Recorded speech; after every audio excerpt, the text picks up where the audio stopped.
வணக்கம் ரிஷபராசி அன்பர்களே, எதையுமே ஸ்திரமாக யோசித்து செய்யக்கூடிய உங்களுக்கு ரொம்ப குழப்பமான ஆகஸ்டாக இருந்தது.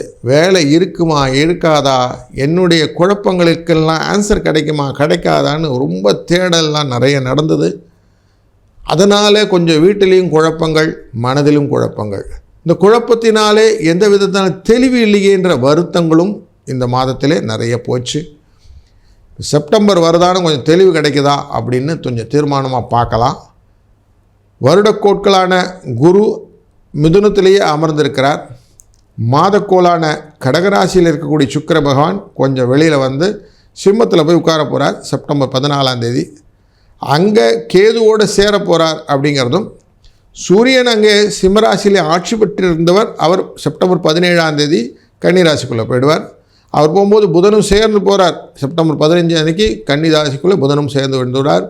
புதன் உங்களுடைய ராசியின் 2ஆம் இடத்துக்காரர், குடும்பம், தன, வாக்குஸ்தானாதிபதி. அவர் 5ஆம் இடமான பஞ்சமஸ்தானத்துக்கு போகிறார், திரிகோணஸ்தானம்னு சொல்லுவோம். அந்த இடத்துக்கு போகிறார், நல்ல ஒரு பொசிஷனில் போய் உட்கார்றார். செவ்வாயானவர் கன்னிராசியிலிருந்து 6ஆம் இடத்துக்கு செல்கிறார், துலா ராசிக்கு. இந்த ராசியின் மூமெண்டெல்லாம், இந்த கிரகத்தில் மூமெண்டெல்லாம் பார்க்கும்போது நல்ல செய்திகள் நிறைய இருக்குதுன்னு தெரிஞ்சு கொள்ளலாம். 2ஆம் இடத்தில் இருக்கக்கூடிய குருவே பண வரவை ஏற்படுத்துவதற்கான வாய்ப்புகளை கொடுத்துப்பார். ஏன்னா லாபத்துக்கும் அதிபதி அவர் தான். அதனால் உங்களுக்கு பண வரவுக்கான எந்த விதமான கஷ்டங்கள் இல்லை, சின்ன சின்ன பாதிப்புகளோடு பணம் வந்துவிடும் அப்படிங்கிறது நல்லா தெரியுது. 4ஆம் இடமான மண், மனை, வாகன யோகம் கொண்ட கடகராசியிலிருந்து வெளிப்பட்டு சிம்மராசிக்குள்ளே செல்லக்கூடிய சுக்கிரனானவர் நல்லதொரு ரிலேஷன்ஷிப்பெல்லாம் ஏற்படுத்தி கொடுப்பார். கொஞ்சம் எச்சரிக்கையாக இருக்கணும் அப்படின்னா கேதுவோடு சேர்ந்துருக்கிறார் அப்படிங்கிறதுனாலே புது புது விஷயங்கள் எல்லாம் கொண்டு வந்து உங்களை பற்றி எக்ஸ்ப்ளோர் பண்ணி கொடு கவர்ச்சிகரமான விஷயங்கள் எல்லாம் வந்து நிற்கும். அப்போ மட்டும் கொஞ்சம் கேர்ஃபுல்லாக இருந்துக்கிடுங்க. வசீகரம் ஜாஸ்தி வேண்டாம் அப்படிங்கிறது தான். சூரிய பகவான் நல்ல 5ஆம் இடத்துல போய் உட்கார்றார். 5ஆம் இடத்துல போனோம் குழந்தைகளுக்கான நோய்கள் வருவதற்கான வாய்ப்புகள் அப்படின்னு சொல்லுவோம். அதனால் கொஞ்சம் குழந்தைகளெல்லாம் கொஞ்சம் எச்சரிக்கையாக பார்த்துக்கொள்வது. முக்கியமாக சூட்டுனால் வரக்கூடிய நோய்கள் உண்டாகும். கண் பிரச்சனைகள், பல் பிரச்சனைகள் எல்லாம் இருக்கிறதுக்கு வாய்ப்பு இருக்குது. அதனால் கொஞ்சம் அவங்கள அட்டென்டிவாக பார்த்துக்கிறது நல்லது. ஆனாலும் நமக்கு 5ஆம் இடத்திலே புதன் அமர்கிறார் அப்படிங்கிறதும், அவர் ஆட்சி உச்சத்திலே அமர்கிறார் என்பதும், முக்கியமாக நண்பர்கள்ட்ட பேசும்போது கொஞ்சம் எச்சரிக்கையாக டிஸ்டன்ஸ் கீப்பப் பண்ணி வச்சுக்கிடுங்க. அவன் சொன்னால் இவன் சொன்னான்னு எதையான ஒன்று கேரி பண்ணி போயிட்டீங்க, அவமானம் அப்படிங்கிறது முன்னாடி வந்து நின்றுடும். அதனால் எதையுமே எழுத்துப்பூர்வமாக இருந்தால் சொல்லெல்லாம் திறனாக வந்து கையில் மாட்டிக்கணும். அப்படி இருந்தால் செய்யுங்க, இல்லைன்னா பிரச்சனைக்கு நீங்களே மாட்டிக்கிட்டீங்க, அப்புறம் அவஸ்தைப்படுறேனுங்க அப்படின்னு சொல்லிகிட்டே இருப்பீங்க. தேவையில்லாமல் பிரச்சனையை நிறைய கொண்டு வந்து நண்பர்கள் நிறுத்துவாங்க. அதுங்கெல்லாம் காது கொடுத்து கேட்காமல் இருக்கிறது நல்லது. இதெல்லாம் கொஞ்சம் தள்ளி நின்று வேடிக்கை பார்த்தணும். உங்களுக்கு ராசின்னு 12ஆம் இடத்துக்காரனான செவ்வாய் இந்த மாதத்தில் 6ஆம் இடமான துலா ராசிக்கு போகிறார். ரிண ரோக சத்ரு அப்படின்னு சொல்லுவோம். சண்டை, வம்பு, வழக்கு இந்த விஷயத்துல எல்லாம் கொஞ்சம் உங்களுடைய வந்து கம்மியாக இருக்கும். செலவுகள் கொஞ்சம் ஜாஸ்தி இருக்கிறதுக்கு வாய்ப்பு இருக்குது. அதனால் கொஞ்சம் எச்சரிக்கையாக இருங்க. படோடாபமாக நான் தான் நிற்பேன்னு இந்த தைரியமாக நிற்கிற ஒரு போஸ்டர்லாம் இருக்கு இல்லைங்களா, இதெல்லாம் வேணாம். நான் யாரோ நானாக இருந்துக்கிறேன், நீ யாரோ நீயாக இருந்துக்கோன்னு கொஞ்சம் டிஸ்டன்ஸ் கீப் பண்ணிவிடுங்க. இல்லைன்னா இதுவும் வம்பால் மாட்டிக்கிடும். நம்மளாக போய் சாட்சி கையெழுத்து போடுறது, ஜாமீன் போடுறது, இதெல்லாம் வம்பில் போய் மாட்டுறதுக்கான வாய்ப்புகளை கொடுக்கும். இதனால் கேஸ் வரத்துக்கு வாய்ப்புகள்லாம் உண்டு. அதனால் இங்கேயும் கொஞ்சம் எச்சரிக்கையாக இருங்க. நண்பர்கள்கிட்டையும் கொஞ்சம் எச்சரிக்கையாக இருங்கிறது நல்ல இன்வெர்டட் கமாண்டில் போட்டு வச்சுக்கிடுங்க.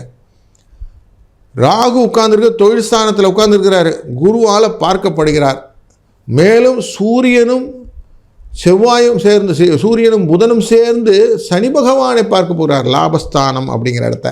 இந்த லாபம் பார்த்துட்டாங்கனாலே உழைச்சா காசு வருங்கிறது நல்ல நிதர்சனமாக தெரியும். நண்பர்களோடும் உறவினரோடும் கூட்டு வியாபாரம் செய்யக்கூடியவர்கள் கொஞ்சம் எக்ஸ்ட்ராவாக கணக்கெல்லாம் அழகாக மெயின்டைன் பண்ணுங்க. கேட்குற கணக்கை கேட்குற மாதிரி கொடுக்கலன்னா பிரச்சனைன்ற ஒன்று இருக்கு இல்லையா, அது வந்து நின்றுடும் அப்படிங்கிற இன்ஃபர்மேஷன் புரிஞ்சுக்கிடுங்க. லாபம் அதிகமாக காட்டலேன்னு வம்பு வரத்துக்கு வாய்ப்பு இருக்குது. அதனால் கொஞ்சம் கணக்கு வழக்குகளெல்லாம் கரெக்டாக எடுத்து வச்சுக்கிடுங்க. இந்த மாதம் வந்து இதை பற்றின விஷயங்கள்லாம் நிறைய உங்களோட ஃபேமிலியில் டிஸ்கஸ் பண்ணுவாங்க அப்படிங்கிறது தெரிகிறது. குலத்தொழிலிலும் கொஞ்சம் எச்சரிக்கையாக இருக்க வேண்டிய மாதம் அப்படிங்கிறதும், நிறைய சுப நிகழ்ச்சிகள்லாம் இருக்குது. எப்படி பணம் வந்தது அப்படின்னு ஒரு கேள்வி வரும். அந்த கேள்விக்கு எல்லாத்துக்கும் ஆன்சர் வச்சுக்கிடுங்க. அதுக்கான பொருள் வரவெல்லாம் உண்டு. குழந்தை இல்லாதவர்களுக்கு குழந்தை வரம் கிடைப்பதற்கான வாய்ப்புகளும் இந்த மாதத்தில் இருப்பதனாலே ஒரு நல்ல மாதம்னு சொல்லலாம். முதலீடுகள் எல்லாம் கரெக்டாக கால்குலேட்டிவாக இன்வெஸ்ட் பண்ணிங்கன்னா யூ கேன் ரீப் பெட்டர் மணி அப்படின்னு சொல்லுவோம். அந்த மாதிரி வரும்.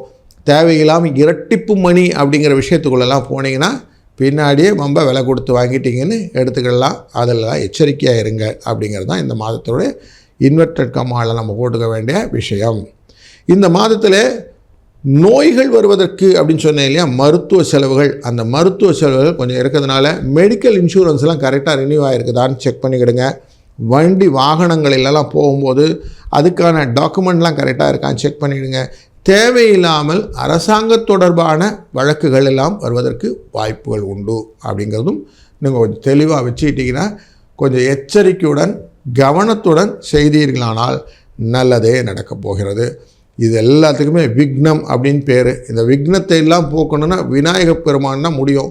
அதனால் இந்த மாதம் முழுவதும் பிள்ளையாரப்பா என்னை காப்பாற்றுன்னு விக்ன விநாயகரை வணங்கி கொண்டே வந்தீர்களானால் உங்கள் வாழ்க்கையிலே மேலும் பலத்தையும் நலத்தையும் பெருக்கிக் கொள்வதற்கான அனைத்து விதமான வாய்ப்புகளும் கிடைக்கும்.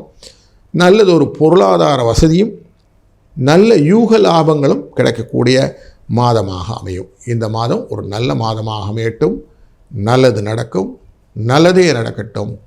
வாழ்க வளத்துடன். நண்பர்களே, இதுவரை நாம் பார்த்தது ராசிகளின் அடிப்படையிலே பலன்கள். ஒவ்வொருத்தர் ராசியிலையும் விதி மதி கதின்னு 3 விஷயம் இருக்குது. ராசிங்கிறது நமக்கு வெறும் சந்திரன் அடிப்படையில் பார்க்கறது.